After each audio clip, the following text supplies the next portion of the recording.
Hey, ladies and gentlemen, welcome back to the channel. As always, it is Nick here, back with your daily crypto news and analysis. And today we're going to be talking about Ripple and XRP. So let's just dive in and let's start off with this post here from Jeremy Hogan. So he's saying all of these amicus briefs in support of Ripple. Doesn't the SEC have even one friend that will step up and support it? And this is, of course, quoting James K. Fallon. He posted this about 8 hours ago. It's saying, the SEC takes no position on the motions to file amicus briefs by the Investor Choice Advocates Network and Spend the Bits Inc., but requests that it will be able to respond in its reply brief in support of the SEC's motion for summary judgment. Now, within all of this, right? I also want to say that we have been watching a few things unfold within this SEC lawsuit, especially around these amicus briefs.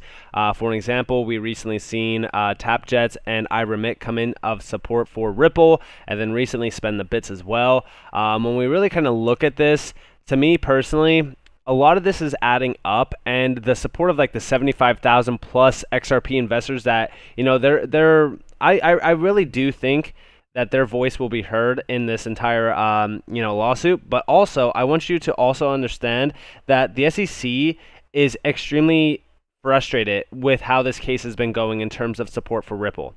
Because I don't think that they realized how large of a community the XRP community is, and I don't think that they realized how incredible all the individuals within this community are. We have seen so much information piling up just from outsider sources.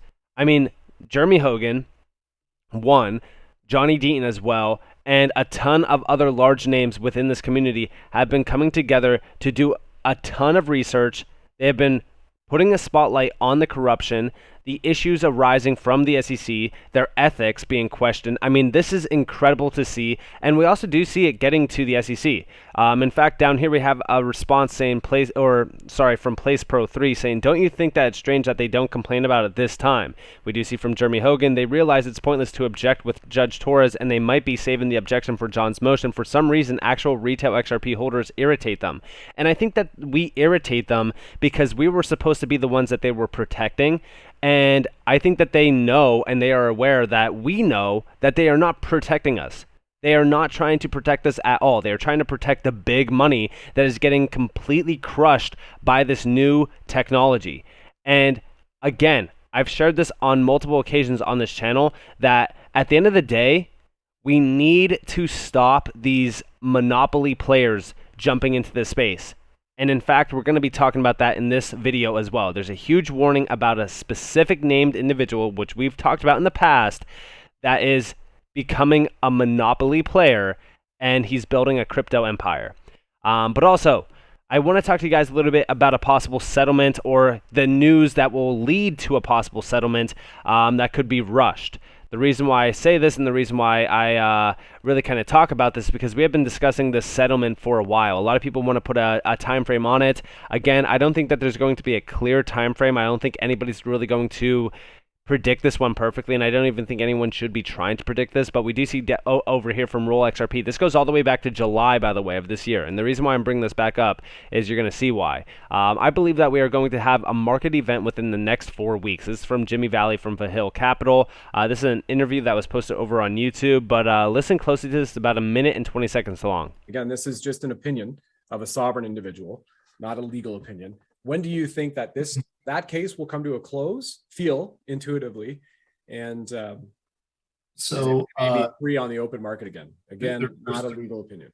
There's two. The summary judgment motions. This will be a case that's decided not by a jury, but it'll be decided by a judge. And so there will be summary judgment motions made by either side, where the facts and the law will not be in dispute, and it'll be up to the judge to decide kind of how it's going to happen.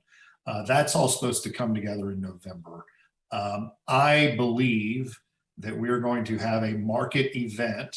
Mm-hmm. I don't know what that's going to be, but I believe they're going to have a market event within the next 4 weeks that is going to be so profound that they will have to come to the judge and beg for a resolution.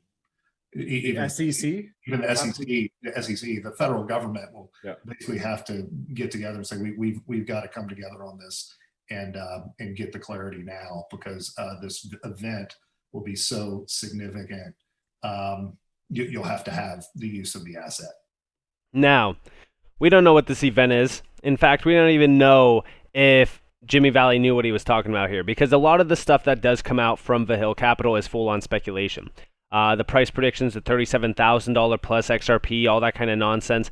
A lot of it is speculation from Vahill Capital just to get clicks. But I will say that what he is talking about, where the federal government will have to come together and urge a settlement to adopt this technology, we're kind of seeing that event line up perfectly. In fact, over here from Tahol Benedict, or Bedict, sorry, XRP, I hope that I'm saying that name right. Probably not, but nonetheless, he posted this. Elizabeth Warren plus Dems ask CFPB revise Section B Regulatory E for remittance for fee disclosure upfront. When rule was proposed, Ripple and XRP listed as making this possible, but tech expensive slash needs mass adoption. Now senators encourage the adoption of new technology to enable it. And here you guys have it. So 5 Democratic senators urge CFPB to revise remittance transfer rule. This goes back 2 days ago. You guys can see the full-on breakdown here. And then over here, we do see, unfortunately, the senators do not offer a practical solution for providing these exact third-party fees, and instead encourage the adoption of new technology that would provide transparent pre-transfer cost information. And then over here, we have XRP being mentioned, as well as Ripple. They also do mention a few other ones like Swift, GPI, as well as a few other ones, but we do see here the continued growth and expanding partnerships of virtual currency companies such as Ripple, which offer both a payments messaging platform to support cross-border money transfers, as well as proprietary virtual currency XRP, which can be used to affect settlement of those transfers. And then they also mention a few things down here, which means by which banks and credit unions could reduce their remaining reliance on estimates. These developments all share a fundamental similarity. They all apply effects or elements of a closed network payment system to cross-border money transfers sent by banks and credit unions, as discussed in part 2 above. And we do see over here, Ripple's suite of products could similarly allow, or suite of products could similarly allow banks and credit unions to know the exact final amount that recipients of remittance transfers will receive before they send the transfer. However, based on the comments that banks, credit unions, and their trade associations submitted in response to 2019 RFI and the Bureau's own market monitoring, the Bureau believes it is unlikely in the short to medium term that the developments described above will be able to fully eliminate reliance on the correspondent banking network as the predominant method for banks and credit unions to send remittance transfers. These are thousands of financial institutions worldwide that could receive remittance transfers. If, as noted above, the different approaches described above share the similarity of replicating some elements of a closed network payment system, they likely would need to enroll all or most of those financial institutions into their platform to offer banks and credit unions upfront certainly when sending transfers for which they currently rely on the temporary exception. It may be costly, excessively time-consuming, or otherwise difficult to enroll all or even most of these institutions, especially these smaller ones. Now, what I want to talk to you guys a little bit about with this is the fact that they do not need to go to every single major financial institution to get them on board. In fact, we have already seen in the past Ripple have a partnership that blossoms into thousands of connections to major financial institutions and banks. Also, mind you, if Swift does adopt Ripple technology utilizing XRP, it would be an instant connection to 11,000 plus financial institutions and major banking clients. This would be absolutely huge. Now, over here we do see proposed rule for public comment. Rule has been enacted, exceptions built in as challenges for mass adoption of Ripple, as well as proprietary virtual currency XRP, which can be used to affect settlement of those transfers. Only technology mentioned as well, which is very interesting. And we do see down here beg for use of the technology, and they do quote this video. It's very interesting, right? We could very well be seeing an urge on not only full-on clarity, but adoption of this technology. This is huge. Now, what I want to talk to you guys about, and I talked to you guys about it in a recent video, was a big warning about Sam Bankman-Fried, who is essentially playing Monopoly within this market. We do see over here, we talked about this tweet. FTX will delist crypto assets in the US that it deems might be securities. Now, the problem with this is the fact that Sam Bankman-Fried is well, I should say, a lot of these elites are in his pocket. Okay, over here we do see Texas now, right? FTX Trading and its billionaire founder, Sam Bankman-Fried, are being probed by the Texas securities regulator over whether certain lending offerings violate state law. I actually think that this is great. I think that they do need to investigate him because there's been a lot of things in the past that have clearly connected him to blatant scams. In fact, shout out to Croissant ETH. We do see Sam Bankman-Fried says the clearest way to help protect investors is to provide transparency and prevent scams. Interesting quote there. That sounds very similar to an agency that I know that is trying to protect investors, which we all know that they actually aren't. And then down here, we do see anyone remember Big Data Protocol. This token once acquired 10% of all DeFi TVL in a single weekend with over $6 billion in total value locked. $1 billion of the TVL belonged to Alameda, who dumped it relentlessly on plebs from 114 million market cap down to just 581K today. And also, there's a ton of other ones here as well. You can look at all of these, major ones. A lot of this does include FTX and even Binance. Here you guys have even some more. This is incredible research, but you got to understand that all these major entities in the space that are getting extremely rich off of you and me providing liquidity, essentially, or people like you and me, are the ones that are playing the good guy. We need regulations. We need to, protect investors within crypto, blah, blah, blah, all that nonsense. All while these individuals continue to expand their monopoly.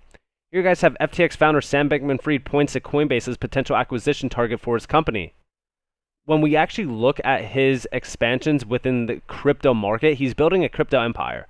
Okay, they have collected over $400 million worth of funds as of January 2022. And again, here you guys have a lot of their acquisitions. You can see all of them. But these are not the only ones. If you actually go over to their investments, so here are 6 of their acquisitions. In fact, they recently just acquired Voyager for $1.3 billion as of September 26, 2022. And this year alone, they acquired 4 major companies within crypto. And they have been acquiring quite a bit of companies as well as projects since 2020. Here you guys have Blockfolio, LedgerX, Liquid Global, Storybook Brawl, Bitvo, and of course recently Voyager. And now they're trying to acquire Coinbase. And I want you guys to understand the individuals that back FTX. The reason why they have so much money and the reason why they are able to continue to go after all these major entities is because the big elites want to control this market. Guess who's backing FTX? Oh yeah, that's right, just BlackRock. BlackRock recently making their name known by jumping into crypto heavily during the summer. And it's comical that people are still in support of FTX. This is a big issue. And I do believe that this is going to continue to be a big issue as long as Sam Bankman-Fried has the power that he has. And of course, here's him sitting next to some elites, Bill Clinton, Tony Blair. Very interesting. And again, this is not an individual that is like you and me. I remember there was a ton of, pictures posted where he was working in his room all night long, and it was like a small little room, whatever. It's comical that they're trying to play him out to be that guy. This is an individual that is living in a massive mansion out in California. He is not like you and me. He's an extremely wealthy individual, direct ties to elites, backed by some of the biggest companies in the game, and he is trying to build out a crypto empire to control a large percentage of this entire market. They want control. How do you get control? You get a puppet, and then you get all these big companies that are controlling 90% of everything going on in the traditional world, and now they want to control this entire space. This is a big issue. This is why I say centralization is a huge issue within crypto. Because although things look like they're decentralized on, face value, they are not behind the scenes. Pay attention to Sam Bankman-Fried and FTX. I would not support FTX at all as a major exchange. A lot of these exchanges, even Coinbase, I stay away from. And now with, again, Sam Bankman-Fried wanting to acquire Coinbase, you could clearly see their mission here. And again, pay attention to these centralized entities, massive giants that control a large portion of everyday life, jumping into this market and throwing their massive amounts of wealth around. This is a big issue. This empire needs to continue to, I'm telling you, like, we need to stop this empire from continuing to expand. We need to stop it. It's that simple. Now, how do we stop it? I mean, realistically speaking, we just stop supporting FTX. But retail can only go so far. Because again, at this point, the elites already have, they already bought his pockets. So listen, one, they already control him and FTX. FTX is probably one of the most centralized entities within the space. With all of their continuous acquisitions, it's only a matter of time before they control a large portion of this market. And this is actually terrifying, in my opinion, going forward, especially as Sam Bankman-Fried wants to talk more so about regulations. He's meeting with a lot of these major entities to talk about regulatory frameworks. These frameworks are not going to be a good thing at all for this market. It's only going to give more control to individuals that are much richer than you or me, and they are not going to allow retail to get rich. They're trying to block retail from even being a part of this market. And this is a big issue. So with that being said, I hope that you guys enjoyed this. If you guys did, definitely leave a like, subscribe to notifications on if you guys want more free content. You guys are more than welcome to follow me on Twitter and join the free Discord down in the description below. As always, up to you all. Have a beautiful day, beautiful night. If you guys are on this beautiful world, it's been Nick. Peace out, guys.